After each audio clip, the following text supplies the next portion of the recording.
আসসালামু আলাইকুম রহমতুল্লাহি ওবারাকাতুহু। তো আশা করি গাইস আপনারা ভালো আছেন। তো আমি ভালো আছি আপনাদের দোয়া আর আপনাদের ভালোবাসা নিয়ে আজকে একটি ভিডিও বানাচ্ছি, অডিয়েন্স বানাচ্ছি আপনাদের জন্য। এই অডিয়েন্সটি পাঠিয়েছে এক ভাইয়ের নাম হলো গিয়া কমল। তো কমল ভাইয়ের ঘটনাটি আপনারা শোনার চেষ্টা করবেন। আর কমল ভাইয়ের ঘটনাটি পাঠিয়েছে পাবনা থেকে। তবে কমল ভাইয়ের জন্য সবাই দোয়া করবেন। আর ঘটনাটি খুব সুন্দর লেখছেও ভালো। তবে আপনাদের কাছে এই ঘটনাটি বলতে পেরে আমি খুব খুশি। আর আপনারাও খুব আনন্দিত আছেন কিনা আমি বলতে পারবো না।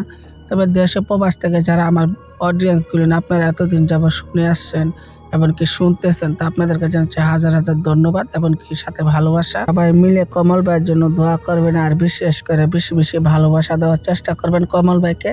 কারণ কমল ভাই এত সুন্দর একটা ঘটনা আমাদের কাছে পাঠিয়েছে, তার জন্য আমি সেই ঘটনাটি আপনাদের কাছে শেয়ার করতেছি। কারণ এই ঘটনাটি খুবই সুন্দর আর খুবই অদ্ভুত। আগে যত ঘটনা আপনাদের কাছে আমি পাঠিয়েছি তার থেকে একটি আলাদা আর একটু ভিন্ন রকমের এই ঘটনাটি। তো আশা করব যে আপনাদের ভালো লাগবে ঘটনাটি শুনে। আর ঘটনাটি কীরকম হয়েছে অবশ্যই আপনারা আমার চ্যানেলটি সাবস্ক্রাইব করে এবং আমার চ্যানেলটি ফলো দিয়ে আপনারা বলে দিবেন। কারণ জানি যে আপনাদের কাছে আমি এত এত ঘটনা পাঠাই, কারণ আপনারা শুনেন বলে আমি পাঠাই। আর আপনারা যদি না শুনতেন তাহলে হয়তো আমি পাঠানোটা আমার সার্থক ছিল না। তার জন্য আপনাদের কাছে আমি ঘটনাগুলি বলি। আর আমি সবসময় আপনাদের কাছে নতুন নতুন ঘটনা তুলে ধরার চেষ্টা করি। তবে এই ঘটনাটি ঘটেছিল 2018 সালে। তো অনেক দিনের আগের ঘটনাটা, তো তার জন্য আজকে আমি বলতেছি 2018 সালে যেতে করছে আর 2026 সাল। তো দীর্ঘদিনের একটা পুরাতন একটি ঘটনা আপনাদের কাছে আমি উপস্থাপনা করার চেষ্টা করতেছি।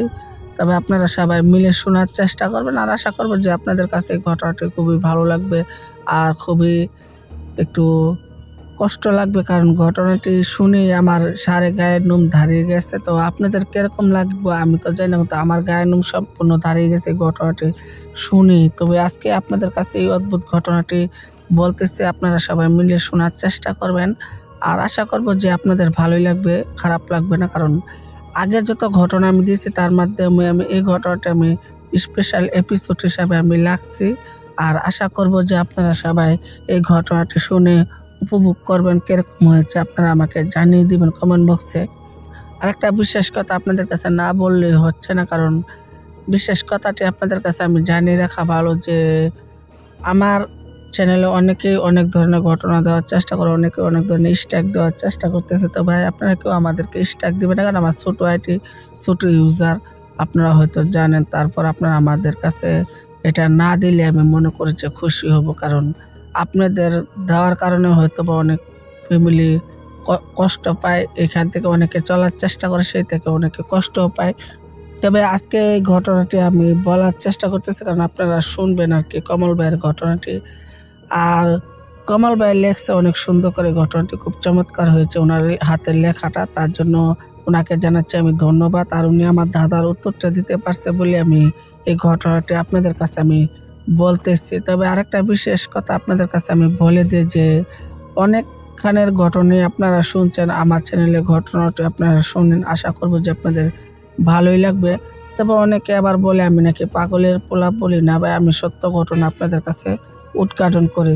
কারণ ডাকেরই কথা বিশ্বাসে মিলাই বুঝতে তর্কে বহুদূর। আর বিশ্বাস না করলে আমার কিছু করার নেই। কারণ আমি আপনাদের কাছে অত পরিশ্রম করে একটি ঘটনা উঠিয়ে ধরি। রোজা রমজানের দিন অনেক পরিশ্রম করে আপনাদের কাছে আমি ঘটনাগুলো উঠিয়ে ধরতে আমার অনেকটা কষ্ট লাগে, অনেকটা লাগে। কারণ আপনারা যখন লাইক কমেন্ট শেয়ার করেন না, তার জন্য আমি কিছু বলবো না। তারপর আমি আপনাদের জন্য আরেকটি ঘটনা আমি আজকে আপনাদের কাছে উপহার দেওয়ার চেষ্টা করতেছি, আপনারা সবাই শুনবেন। আশা করব যে আপনাদের কাছে এই ঘটনাটি ভালো লাগবে। কারণ দীর্ঘদিন হয়ে গেল আপনারা কেউ আমার ঘটনা শুনেন না, কিংবা আপনারা আমার পাশে আছেন কিনা তাও আমি বুঝতে পারি না। কারণ আপনারা যদি আমার পাশে থাকেন তাহলেই হয়তো বা ঘটনা বলেও আমি শান্তি পাই, এবং কি ঘটনা আপনাদের কাছে বলতে পেরে আমি খুব খুশি। এটা বলতে পারি যে আপনাদেরও ভালো লাগবে ঘটনাগুলি শুনলে। তবে আমার চ্যানেল একটা আছে গরিবের বন্ধু বাদশা ভাই, আপনারা সবাই মিলে সেই চ্যানেলটা একটা ফলো দিয়ে আসতে পারেন, কিংবা সাবস্ক্রাইব করে আসতে পারেন। সেই চ্যানেলটি আমার অনেকটা ছোট, আর সেটা নির্ভর করে আপনাদের উপরে। আপনারা যদি সেই চ্যানেলটি সাবস্ক্রাইব করেন তাহলে আমার খুব ভালো লাগবে। কারণ গরিবের বন্ধু বাসা ভাই, সেখানে আমি আপনাদেরকে ফানি কন্টেন্ট দেওয়ার চেষ্টা করি, অনেক সময় দৈনন্দিন জীবনের ঘটনাগুলো উঠিয়ে ধরার চেষ্টা করে। আপনারা সেই চ্যানেলটা দেখে আসতে পারেন। আর অবশ্যই বিশেষ করে যার কথা না বললে হচ্ছে না, যারা আমার অডিয়েন্স যারা যারা আছেন, তো তাদেরকে আমি অনেক অনেক ভালোবাসা দিচ্ছি। আর সামনে যেহেতু ঈদ আসতেছে, ঈদ উপলক্ষে আপনাদেরকে অবশ্যই সবাইকে জানাচ্ছি আগাম আগাম ১৯ আর এমনকি আগাম ভালোবাসা। তো আপনাদের কাছে এসব ঘটনা বলি, এত সব কষ্টর কথা তুলে ধরি। তো এই ঘটনাটি শুনে আমার গায়ের নোম দাঁড়িয়ে গেছে। কি বলবো, যে ঘটনাটি এরকমই যে আমার গায়ের নোম দাঁড়াতে বাধ্য হয়েছে। তো আপনারা হয়তো অনেকজনে হয়তোবা বলতে পারতেছেন যে কতক্ষণ থেকে শুনতেছি ঘটনা, ঘটনা, ঘটনা, তো আর বলতেছেন। তো হ্যাঁ, আপনাদের কাছে আমি ঘটনাটা তুলে ধরবো। সম্পূর্ণ কথাটা গুছিয়ে গেছে আপনাদের কাছে ঘটনাটি তুলে ধরার চেষ্টা করতেছি আরকি।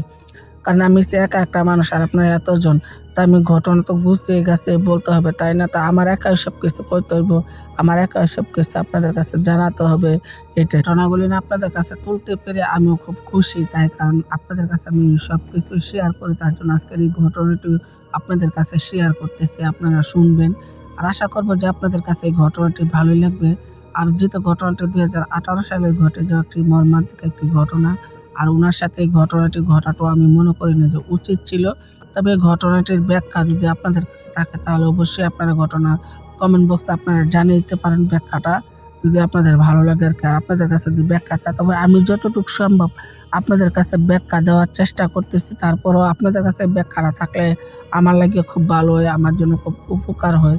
কারণ যেহেতু ঘটনা আমি বলি, আপনারা শুনেন, তার জন্য আপনারাও কোনো এক সময় আমার কাছে ঘটনা পাঠান যাতে আমি আপনাদেরকে শোনাতে পারি, আরও ১০ জনে শুনতে পারে, ১০ জনে শুনে ভালো বলতে পারে।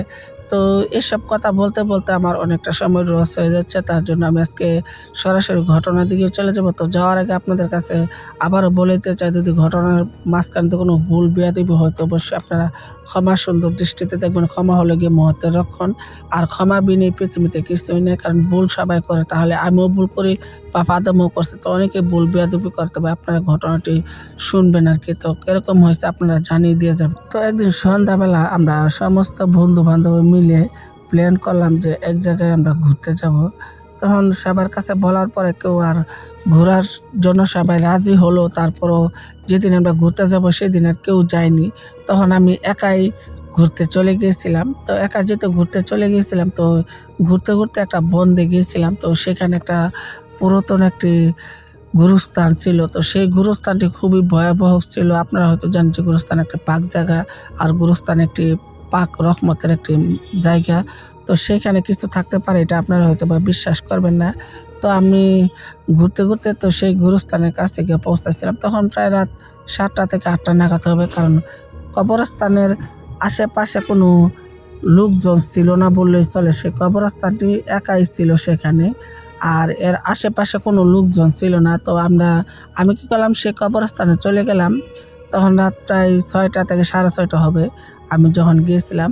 তো সেখানে যাওয়ার পরে দেখতে পেলাম যে মাগরিবের আজান দিয়ে দিছিল। তখন আমি কি করলাম, নামাজ পড়লাম। মাগরিবের নামাজ পড়ে যখন ৭টা হয়ে গেল, তখন আমি বাড়ির দিকে আসবো বলে আমি রওনা দিচ্ছিলাম। তখন দেখতে পেলাম যে সেই কবরস্থানের মাঝখানে একটি বিশাল আকারের একটি বরই গাছ।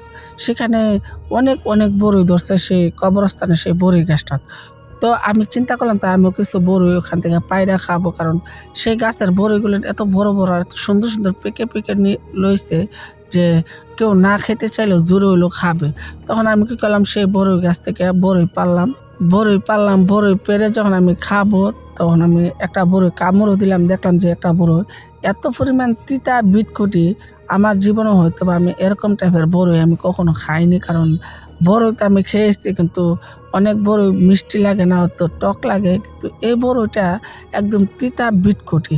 এত পরিমাণ তিতা বরইটি বলার বাহিরে যে আমি মুখে দেওয়ার সাথে, সাথে আমি বমি করে দিলাম। তখন আমি বরইটা ফালায় দিলাম। আমি আর বরই খাবো না বলে আমি গাছের গোড়া থেকে তখন আমি সেই বরই গাছের তল থেকে চলে আসবো। ঠিক তখনই আমার চোখে পড়লো যে বরই গাছের আগা থেকে একটি হালকা একটি ছায়া আমার দিকে এগিয়ে আসতেছিল। তখন প্রায় রাত ৯টা থেকে ৯:৩০ হবে। ছায়াটি আমার দিকে এগিয়ে আসতেছিল। তখন ছায়াটি যখন আমার দিকে এগিয়ে আসতেছিল, তখন আমি একটু অদ্ভুতভাবে একটু ভয় ভয় পেয়ে গেলাম। আর ভয় পাওয়ার পরও আমি একটু কৌতূহলবশত আমি সেখানে দাঁড়িয়ে নিলাম। আমি দেখতেছিলাম যে এটা ছায়া না মানুষ।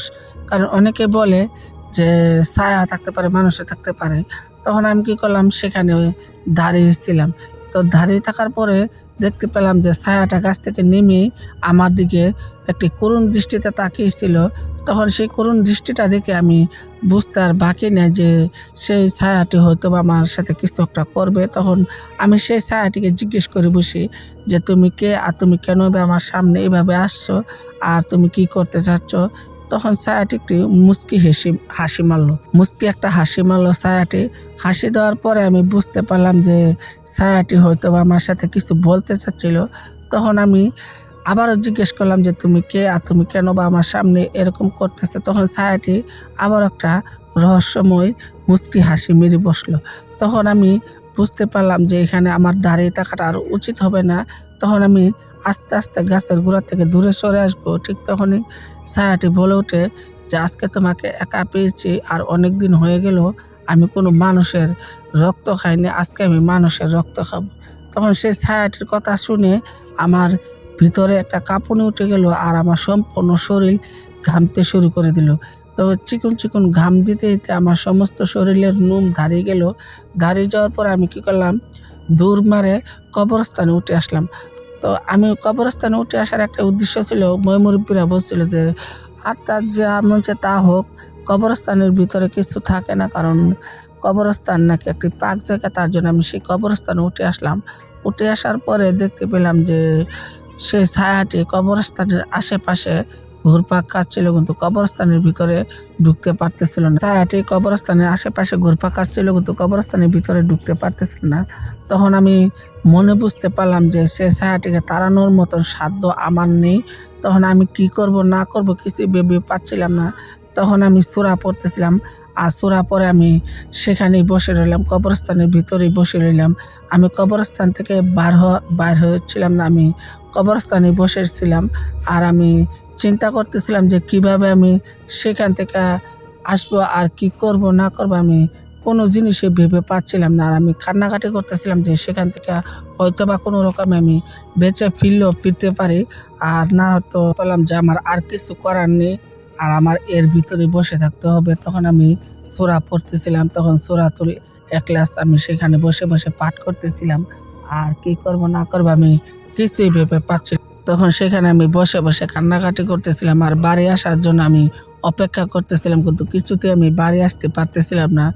তখন আমার হাত ঘড়িতে আমি দেখতে পেলাম যে প্রায় রাত ২টার কাছাকাছি অলরেডি হয়ে গেছিল। আমার হাত ঘড়িতে আমি দেখতে পেলাম। তারপরও আমি সেখান থেকে যে আসবো সেটা আমি কোনো মতনই পথ পাচ্ছিলাম না। আর আমি সেখানে বসে, বসে সূরা পড়তেছিলাম। আর সেই ছায়াটি বলতেছিল যে, "তুমি এই কবরস্থান থেকে তুমি বার হলেই তোমার মৃত্যু অবধারিত আমার হাতেই। কারণ তুমি যতক্ষণ কবরস্থানে আছো ততক্ষণ তুমি বেঁচে থাকবা। আর কবরস্থান থেকে বের হলেই আমার হাতে তোমার মৃত্যু অবধারিত।" তখন এসব কথা শুনে আমি আরও বেশি ভয় পেতে থাকি। আর তখন আমার আশেপাশে কোনো লোকজন ছিল না। কারণ সেটা তো একটা কবরস্থান, হাওরের মাঝখানে। এর আশেপাশে কোনো ঘরদোর নাই। তো স্বাভাবিক আমি একটু ভয় পেতেছিলাম। তো ভয়ের চোটে আমি কি করব? অদ্ভুতভাবে আমি একটু ভয় পেয়ে গেছিলাম। তখন সেই আত্মাটা বলতেছিল যে, "তুমি বাইর হলে তোমার নির্ঘাত মৃত্যু আমার হাতে।" তখন আমি স্বাভাবিকভাবেই একটু ভয় পেতেছিলাম। তখন আমি কি করব না করব কিছু জিনিসই ভেবে পাচ্ছিলাম না। তখন হঠাৎ করে দেখতে পেলাম যে আশেপাশে হয়তোবা কিছু একটা আওয়াজ হচ্ছিল। তখন আমি আশেপাশে দেখতেছিলাম, তবে কোনো লোকজন ছিল না। শুধু আওয়াজটাই কানের কাছে ভেসে আসতেছিল। তখন আমি ভয়ের চোটে কান্নাকাটি করতেছিলাম আর চিন্তা ভাবনা করতেছিলাম আমি কিভাবে আসবো, কিভাবে কি করব না করব সেই জিনিসটি নিয়ে আমি ভাবনা চিন্তা করতেছিলাম আর কান্নাকাটি করতেছিলাম। তখন দেখতে পেলাম যে প্রায় রাত ৩টার কাছাকাছি হয়ে গেছে আমার হাতের ঘড়িতে। তখন আমি সেখানে বন্দি অবস্থায় ছিলাম। তো কবরস্থানটি একটু পাক ছিল বলে আমি বেঁচে গিয়েছিলাম। কবরস্থানটি যদি পাক না থাকতো তো আমার মৃত্যু সেদিন নির্ধারিত ছিল। তখন আমি তার ভিতরে বসে, বসে সূরাতুন নাস পড়তেছিলাম। তো সূরাতুন নাস পড়তে, পড়তে আমি কি করব আর কি না করব আমি কোনো জিনিসই ভেবে পাচ্ছিলাম না। আর আমি কান্নাকাটি তখন অদ্ভুতভাবে আমি ভয় পাইতে থাকি আর আমি কান্নাকাটি করতে থাকি। আমি কিভাবে আসবো না আসবো আমি সেই জিনিসটা আমি চিন্তা করে পাচ্ছিলাম না। তাও আমি সেখান থেকে আসার জন্য আমি ছটফট করতেছিলাম। তবে আশেপাশে কোনো লোকজন না থাকার কারণে আমি সেখান থেকে আসতে পারতেছিলাম না। আর আমি কান্নাকাটি করতেছিলাম। তখন হঠাৎ করেই আমি আরও যখন বেশি কান্নাকাটি করতেছিলাম, তখন সেই আত্মাটি হেসে বলতেছিল, রহস্যময় হাসি দিয়ে বলতেছিল যে, "আজকে তুমি এর ভিতর থেকে পার হলে আমার হাতে তোমার মৃত্যু অবধারিত।" যখন এসব কথাবার্তাগুলো যখন আমার সাথে বলতেছিল, তখন আমি ভয়ের চোটে কিছুই করে উঠতে পারতেছিলাম না। তখন আমি জিজ্ঞেস করতেছিলাম আত্মাটিকে যে, "তুমি কে? তুমি কোথা থেকে আসছো? আর তুমি কেনই বা আমাকে মারতে চাও?" তখন সেই আত্মাটি বলে উঠল যে, "তোমাকে মারতে চায়, তোমাদের পূর্বপুরুষরা আমাদের সাথে অন্যায় করে গেছে, তার জন্য তোমাদেরকে হত্যা করতে চায়।" তো এইসব কথাবার্তা যখন আমি শুনতেছিলাম, তখন আমি আরও বেশি ভয় পেয়ে গেলাম। তখন আমি বললাম যে, "আমাদের পূর্বপুরুষরা যা ভুল করছে, হয়তোবা সেই ভুলটা আমি শুধরাতে পারবো না। কিন্তু আমি তো কোনো ভুল করিনি, আমাকে তুমি ছেড়ে দাও।" তখন সেই আত্মাটি বলল যে, "সবাই এক ধরনের কথাই বলে।" তখন সেই আত্মাটি বলে ওঠে যে, "সবাই এক ধরনের কথাই বলে।" তখন আমি বললাম, "তো ঠিক আছে, তুমি আমাকে তো হত্যা করতে পারবা না, কারণ আমি গুরুস্থানের ভিতরে আসছি। আর তোমার এতটাও সাহস হবে না তুমি গুরুস্থানে আসবা।" কারণ আমি তখনও সূরাতুন নাস এখলাস পড়তেছিলাম আর চিন্তা করতেছিলাম আমি কিভাবে সেখান থেকে মুক্তি পেতে পারি আর কিভাবে সেখান থেকে আমি বাড়ি আসতে পারি, সেসব নিয়ে আমি চিন্তা ভাবনা করতেছিলাম। তখন দেখতে পেলাম যে হঠাৎ করে হজরের আজানটা আমার কানের কাছে ভেসে আসলো। হজরের আজানটা কানের কাছে ভেসে আসতেই আমি দৌড়ে বাড়ি চলে আসলাম। তো দীর্ঘদিন যাবৎ আমার শরীর অসুস্থ ছিল। অসুস্থ থাকার কারণে আমি কোনো কিছু করতে পারতেছিলাম না। যখন সুস্থ হলাম, তখন সম্পূর্ণ ঘটনা আমি সবার কাছেই বললাম। বলার পরে সবাই বলল যে, "তুমি বেঁচে ফিরে আসতে পারছো কবরস্থানটির কারণে তুমি আর কখনো সেদিকে যাবা না। কারণ সেই জায়গাটা বিশেষ ভালো না।" তো এই ছিল আমার কাছে আসা ঘটনাটি। আপনাদের কাছে অডিয়েন্সটি পাঠিয়েছি। জানি না কিরকম হয়েছে না হয়েছে।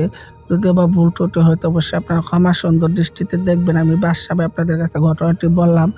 সেই ঘটনাটি আপনাদের কিরকম লাগছে না লাগছে আপনারা অবশ্যই সবাই মিলে জানিয়ে দিয়ে যাবেন। তো একটু পরে ইফতারের আজান দিয়ে দিবে, তার জন্য আমি ঘটনাটি এখানে শেষ করতে বাধ্য হচ্ছি। তো আপনারা ভালো থাকেন, সুস্থ থাকেন, এই কামনাই করব। আর নতুন কোনো ঘটনা দেখার জন্য আপনারা অবশ্যই আমার চ্যানেলে নক দিয়ে রাখতে পারেন, সাবস্ক্রাইব করে রাখতে পারেন, যাতে আমি নতুন কোনো ঘটনা আপনাদের কাছে আমি উদ্ঘাটন করতে পারি। তো আপনাদের কাছে আরেকটা অনুরোধ থাকবে যে যারা আমার ঘটনাগুলো নিয়ে এতদিন যাবৎ শুনে আসছেন, তো আবারও শুনবেন। আর একটাই কথা, দিন শেষে যে আমরা সবাই মুসলিম, তো এটাই আমাদের মেইন কথা আর আসল কথা, কারণ আমরা সবাই মুসলিম, এটা মানতে হবে। তো এখন ইফতারির টাইম যেহেতু আমি চলে যাব, তো আপনারা ভালো থাকবেন, সুস্থ থাকবেন। আসসালামু আলাইকুম ওয়া রাহমাতুল্লাহি ওয়া বারাকাতুহু। আপনারা ভালো থাকেন।